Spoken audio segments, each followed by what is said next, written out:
Vous allez comprendre, c'est très simple. Moi, j'ai arrivé à comprendre. Je suis arrivé à comprendre. Je suis arrivé à.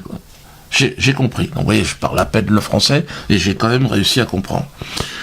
C'est-à-dire qu'en vous octroyant un crédit immobilier, vos banques se sont mises hors la loi en vous appliquant un TEG illégal. TEG, c'est taux effectif global. Je sais que vous n'y connaissez rien, vous ne comprenez rien à ce que je vous dis, pour beaucoup, parce que moi, j'ai mis un certain temps avant de comprendre.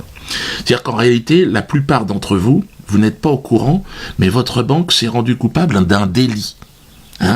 Et doit vous reverser, en moyenne, c'est 50 000 euros par dossier, soit 2 ans de salaire. Merde. Pourquoi? C'est énorme. Alors, pourquoi, me direz-vous, se sont-elles mis les banques hors la loi? Des mauvais esprits diront les banquiers ont profité de votre naïveté et de votre incompétence. C'est vrai que vous êtes incompétent. C'est vrai, quand tu regardes, on signe ces contrats-là, on regarde, on a eu notre crédit. Mais non, fallait pas signer comme ça. Fallait se concentrer un peu, les mecs.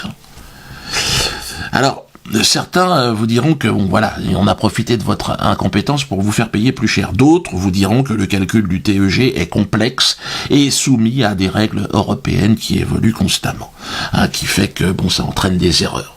Des erreurs qui pénalisent toujours les mêmes, c'est-à-dire vous, les vaches à lait. Jamais les banques font une erreur dans l'autre sens. Bon, c'est bizarre, mais bon.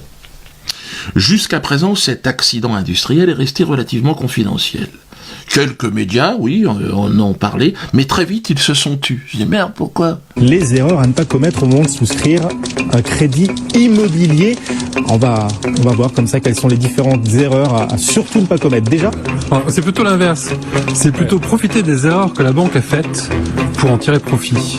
Ah, carrément. Vous êtes vicieux, là, quand même. Un peu, ouais. On ne parle que de ça. 1 fois sur 2, le taux de votre prêt immobilier est faux. Concrètement, on dit quoi? Banquier, vous vous êtes trompé, et ça risque de vous coûter cher cette erreur, et de rapporter un peu à l'usager. Pourquoi? La sanction est lourde. Peut-être une erreur de la banque en votre faveur, ça semble incroyable, pourtant les experts affirment que plus de la moitié des prêts immobiliers qui sont accordés aujourd'hui sont erronés.